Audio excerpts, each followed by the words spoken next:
Benvenuti disadattati e disadattate. Noi siamo i Termostati e oggi siamo qui per parlarvi di Love Letter. Circa 4 mesi fa abbiamo fatto un video sul principale competitor di Yandere Simulator, che con il suo annuncio ha scosso l'internet. Sì, perché lo sviluppatore Dr. Apis in sole 2 settimane riuscì a creare una versione già di per sé migliore di Yandere Simulator. E chissà cosa avrà combinato ben 4 mesi dopo. Lo stiamo per scoprire. Ma prima... Hai spento il telefono? Certo che ho spento il telefono. Lo spero per te.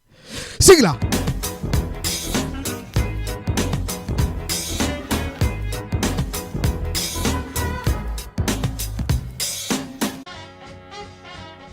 Ebbene sì, esattamente 2 mesi fa Dr. Apis ha ufficialmente annunciato la terminazione del progetto Love Letter. Soltanto 2 mesi dopo l'inizio dello sviluppo. A detta sua, il gioco è stato cancellato a causa dei troppi insulti ricevuti e dell'enorme pressione dei social media su questo progetto. Nel video Dr. Apis dice: se fare questo gioco distrugge la mia vita e quella degli altri che ci stanno lavorando, allora non voglio più continuare lo sviluppo. La mia salute mentale vale di più di un videogioco. Davvero un peccato, vero? Ma poi continua con... No, il gioco non è stato cancellato a causa delle accuse sul mio confronto. Fermi tutti. Che genere di accuse? Oh amico mio, non hai idea di quanto sia profonda la tana del bianconiglio. Se vi interessava soltanto sapere che fine ha fatto Love Letter, il video finisce qua. Se invece vi interessa sapere perché è successo quello che è successo, continuate pure il video. Ma attenti, sconsigliamo la visione ad un pubblico facilmente impressionabile. Si parlerà di argomenti abbastanza pesanti e difficili da digerire. Bene, siete stati avvertiti. Da dove iniziamo?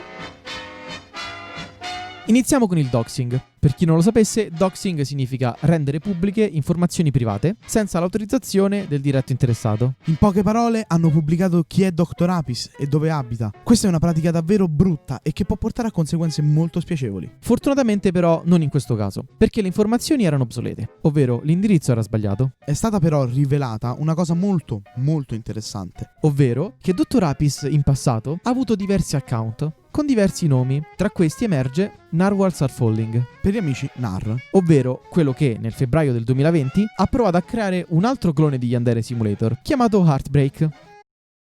Welcome to Heartbreak. Over the past few years, a stealth game called Yandere Simulator has gained immense popularity on the internet. However, Yandere Simulator has become notorious for its slow development cycle. Il progetto Heartbreak non prese mai davvero il volo, anche se a suo tempo attirò molte attenzioni e volontari e, a causa della più completa disorganizzazione, si spense poco dopo. Ha senso che Dr. Apis voglia dissociarsi da quell'account e rifarsi un'immagine per poterci riprovare. Il problema però è che allora non è vero che Love Letter è stato fatto in 2 settimane. Ma in 6 mesi di lavoro dei volontari di Heartbreak che non hanno dato il permesso di riutilizzare gli asset e il codice sorgente di Heartbreak per Love Letter e che soprattutto non gli è stato dato alcun credito. Non dirò nulla. E dai, sto aspettando una chiamata importante. Ho capito, rispondi? Sì? Io ve l'avevo detto che Yandere non avrebbe perso questa battaglia. È un visionario, un genio, un profeta, un... Chi era stavolta? Non l'ho capito, penso testimone di Geova o roba così.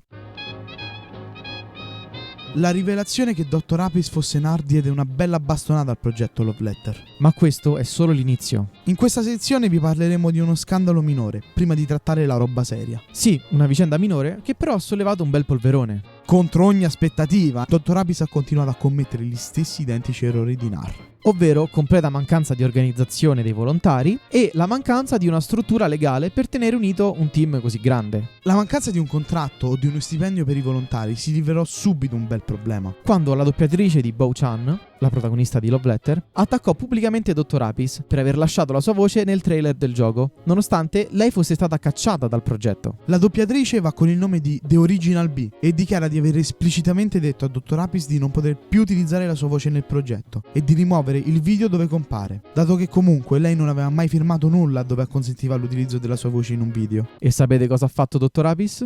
Ha ignorato i suoi messaggi. Mesi dopo il video è stato finalmente rimosso, ma ci sono ancora altri video con artwork fatti da artisti che sono stati cacciati e non hanno dato il permesso per la pubblicazione del video. The Original B ha anche rilasciato una lunga dichiarazione, raccontando tutta la sua esperienza con Dr. Apis ed il progetto Love Letter. Sulle altre cose raccontate da B ci torniamo tra un attimo, però sennò questo video diventa troppo confusionario. Ho diviso le cose in argomenti, ok? Sono un maniaco del controllo, va bene? Hanno capito, smettetela di giudicarmi, smettila. so che lo state Basta, facendo, dai. vi giudicate sempre.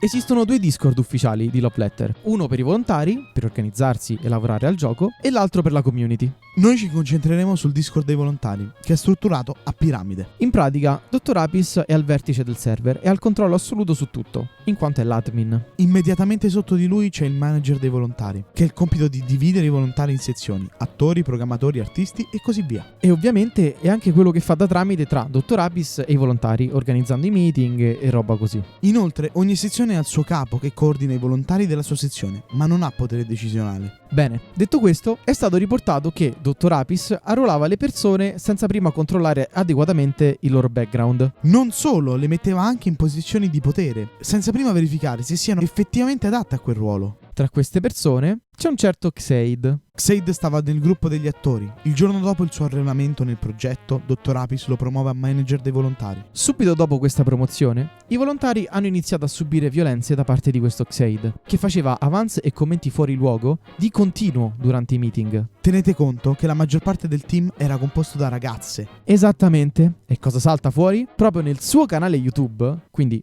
bastava una ricerca su Google, Xaid confessa di avere un passato da predatore sessuale nei confronti di ragazze a lui sottoposte. E Dr. Apis cosa fa? Lo promuove a manager in un server di ragazze. I volontari ovviamente hanno protestato e Xaid è stato cacciato 2 giorni dopo. O almeno così credevano, perché in realtà Dr. Apis ha continuato a renderlo partecipe nelle decisioni su Love Letter, attraverso messaggi privati. Di nascosto. Si era creato un vuoto però, qualcuno doveva fare il manager dei volontari. E chi ha scelto Dr. Apis per questo ruolo così importante? Un tipo chiamato Roman, anche lui della sezione attori, e soprattutto un 16enne.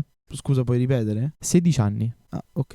E da quel momento chiunque aveva delle critiche verso il progetto o verso l'organizzazione veniva bannato dal manager con la scusa di creare drama. Sempre di nascosto venne istituito un sistema di strike. Erano concesse 2 infrazioni delle regole, alla terza venivi bannato, come su YouTube. Ma ovviamente, fino a che gli altri manager non si sono ritirati e l'hanno fatta uscire, la tabella con gli strike era nascosta ai volontari. Quindi tu non potevi sapere quanti strike avevi. E spesso e volentieri i manager bannavano persone con le scuse degli strike, quando quelle persone non avevano ricevuto alcuno strike. Ed è proprio così che The Original Bee, la doppiatrice di prima, è stata bannata da Roman. Dopo il ban della doppiatrice e la controversia del copyright, Dr. Apis ha costretto gli artisti a firmare un NDA ed ad accettare il fatto che, da questo momento, qualsiasi cosa avessero prodotto e produrranno a tema Love Letter apparteneva a lui. Questa pratica è molto comune nelle grosse compagnie. Guardate quello che è successo a Taylor Swift. Il problema è che Love Letter non è una compagnia e gli artisti non sono pagati. Sì, perché il gioco sarà gratuito, nessuno paga nessuno. Bello, vero? Peccato che Dr. Apis invece viene pagato. E come?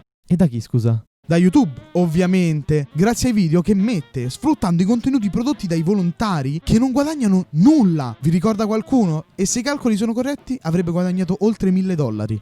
Parlando di altro, Dr. Apis ha stabilito che qualsiasi conversazione a sfondo sessuale deve essere evitata nel server dei volontari, soprattutto se in presenza di minori. Ha senso, no? Eppure i manager non fanno altro che battute di quel tipo e Dr. Apis gli va pure dietro a ruota. Nonostante buona parte dei volontari siano minorenni, tra cui Roman, il manager. Ma questo non ha di certo impedito ai manager, tra cui sempre Roman, di bannare chiunque non gli vada a genio, con la scusa di battute fuori luogo. Sempre Roman, avendo il controllo sulle mail mandate dai fan, ha doxato un ragazzino di 10 anni, deridendolo nel server per come scriveva, e chi si opponeva veniva bannato. Il problema qua non è tanto Roman che si atteggia da bulletto a 16 anni, ma Dr. Apis che gli permette e partecipa a tutto questo, nonostante abbia il potere ed il dovere di impedirlo. Ci mette pure il carico da 90, infatti ha anche organizzato un raid ad un piccolo canale YouTube che aveva parlato male di lui, proprio come stiamo facendo noi. Attenzione, canale YouTube di un minorenne, Dr. Apis è maggiorenne, ha fatto un raid contro un 16enne. Dr. Apis mente di continuo a chiunque, arrivando a contraddirsi più e più volte. E quando qualcuno glielo fa notare, lui chiude la conversazione parlando del suo stato d'animo, come ha fatto nel video sulla cancellazione di Love Letter. Nel migliore dei casi crea solo confusione nel team, nel peggiore quello che vi stiamo per raccontare adesso. Non ho intenzione di girarci intorno, quindi ve lo dico direttamente, e poi vi mostrerò le prove. 3 anni fa, quando Dr. Apis aveva 15 anni, ha fatto sexting su Discord con una bambina di 10 anni. La bambina, che su YouTube si chiama Maggie Moon, si era appassionata agli Yandere Simulator e aveva iniziato a seguire diversi YouTuber che portavano quel gioco. Tra questi c'è un certo canale chiamato Dr. Lamkar, canale che adesso è stato terminato, ma è possibile trovare tracce della sua esistenza guardando un po' in giro. E indovinate chi è questo Dr. Lamkar?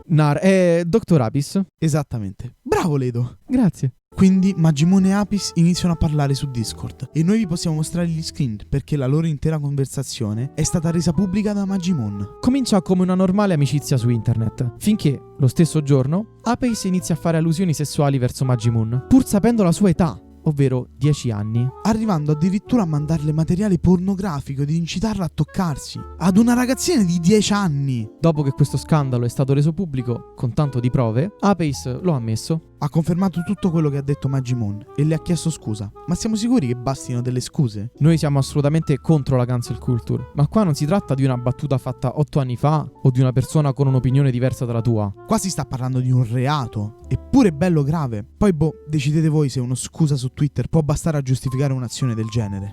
E questo è in breve tutto quello che c'è da sapere su Love Letter. Abbiamo tagliato fuori diverse cose per non appesantire ancora di più il video. Quindi se volete approfondire la vicenda trovate le fonti in descrizione. Non dimenticate di iscrivervi e noi ci vediamo nel prossimo video. Buona serata.